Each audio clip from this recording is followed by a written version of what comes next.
Hello guys! Hello Aries! Welcome dito sa aking channel, Kapalaran 888.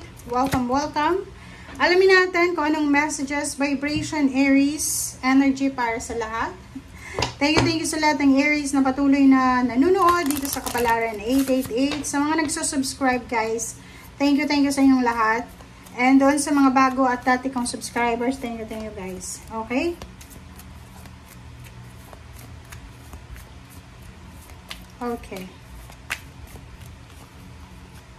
Okay, so healing heart, Aries. Your desire is within reach.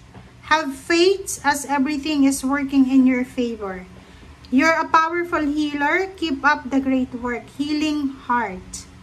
Okay, so dito, sinasabi ng baraha na yung mga pangarap natin, Aries, sa buhay, like yung mga wishes and dreams, goals natin sa buhay, ay kumbaga abot kamay na natin yan. Kumbaga malapit na, yung parang isang step na lang, 'di ba? Parang ganon, isang taon na lang tapos na yung anak mo.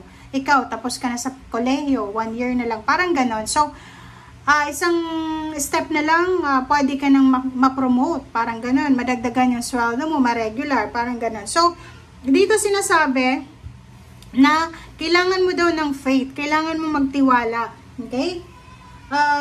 Kailangan mong magtiwala, and as everything is working in your favor. So have faith as everything is working in your favor. So magtiwala ka lang, ibibigay sa'yo lahat ng universe ang mga heart's desires mo. Okay, healing heart, sinasabi ng bara sa'yo dito na you're a powerful healer. Powerful healer ka daw, so keep up the great work. Sinasabi ng barahan na ikaw mismo, Aries, pwede mong ayusin ang relationship mo, pwede mong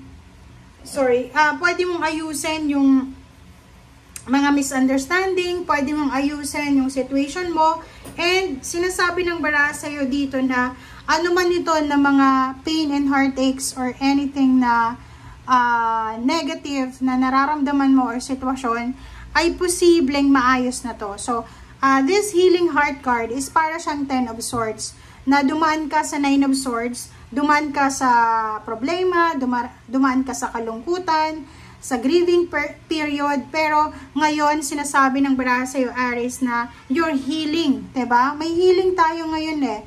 Yung mundo ngayon, especially the earth, is healing sa ngayon. So, still continue kung ano tong ginagawa mo, continue lang yung mindset mo, yung direction mo, kasi nasa tamang direction ka.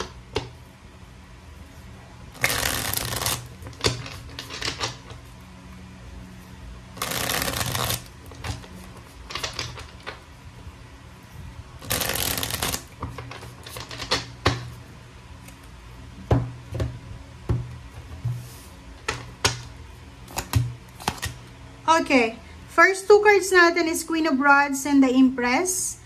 So, this is energy na sinasabi na may magsisimula sa'yo, Aries, na sitwasyon na pwedeng magdala sa'yo ng overall freedom sa buhay mo. So, yung Queen of Rods dito is all about direction for breakthrough and freedom.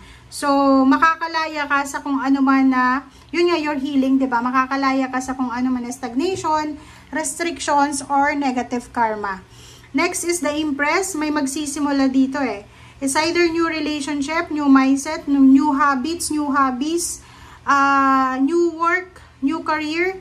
Maraming new dito na posibleng magsisimula.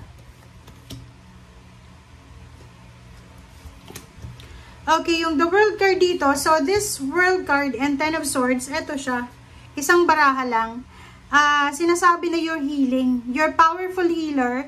Keep up the great work. So, sinasabi ng baraha, yung matagal mo nang hinihintay na pagtatapos, it's either emotional pain, emotional struggle, stagnation sa family, sa relationship, sa trabaho, ay posibleng matapos na siya. And Ace of Rods, nakikita ko sa'yo dito, Aries, na sobra-sobra kang masaya, excited para sa linggong ito. So, you're super excited, you're super happy, you're super contented, you're super grateful sa kung ano man ang blessings, kung ano man tong pagbabago, positive endings, new beginnings na mangyayari sa'yo. Parang Alpha Omega.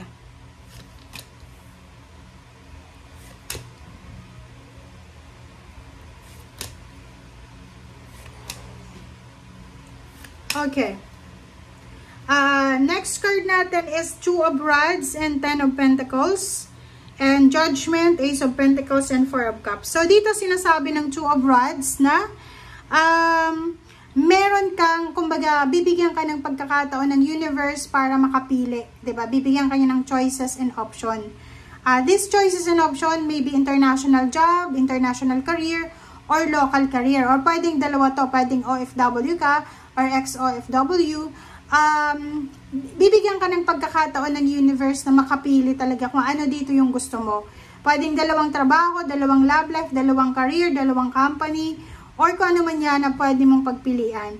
And starting this week, simula ngayong linggong ito, posible kang makatanggap ng lump sum of money, lump sum because it's your salary, or it's your payments, payouts, bonuses, or maybe this is your inheritance. So, sinasabi ng baraha sa'yo na nasa kamay mo daw, nasa yung desisyon kung talagang gusto mong maging successful sa buhay. Nakadepende yan sa kusa mo, pagkukusa, yung free will mo.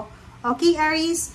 And Ace of Pentacles, sinasabi ng Ace of Pentacles dito na yun na nga, new job, isang bagong trabaho, isang bagong career, bagong source of income, bagong source of financial, ang posibleng bibigyan mo ng daan, di ba, ng action, ang posibleng magdadala sa'yo ng sobra-sobrang happiness.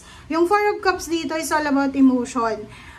Yung emotion mo dito is either ikaw yan or isang tao, naghihintay siya ng tulong. Is either emotional help or maybe financial help. So, paki-comment sa comment section if you are resonated. Four of Swords and Temperance. So, if until now, until this week, masyadong magulo ang mga tao sa paligid mo, may mga nag-aaway, may misunderstanding, merong mga competition, may comparing, sinasabi ng baraha sa'yo na konting tiis pa, okay? Be patient. Be patient, konting tiis pa kasi darating na yung emotional stability, darating na yung peace and harmony, darating na yung time na parang magkakaroon ka ng peace na talagang masasabi mong peaceful ka kasi matatapos na yung mga away at gulo dyan sa paligid. Okay. Okay, next card natin is the Magician. Magician and the Moon. Magician and the Moon, sinasabi ng baraha sa'yo dyan na huwag kang matakot sa mga pagbabago. Okay? Huwag kang matatakot sa mga magbabago sa buhay mo. Kasi yung the Moon na to, this is your, kumbaga, mga fear. Diba? Kung ano man yan na kinakatakutan mo, alisin mo yan kasi nandito yung magic, nandito yung milagro na posibleng darating sa'yo. Pag may milagro, hindi ka dapat natatakot kasi that miracle is nakatadhana talagang ibigay sa'yo. Thank you guys. Bye!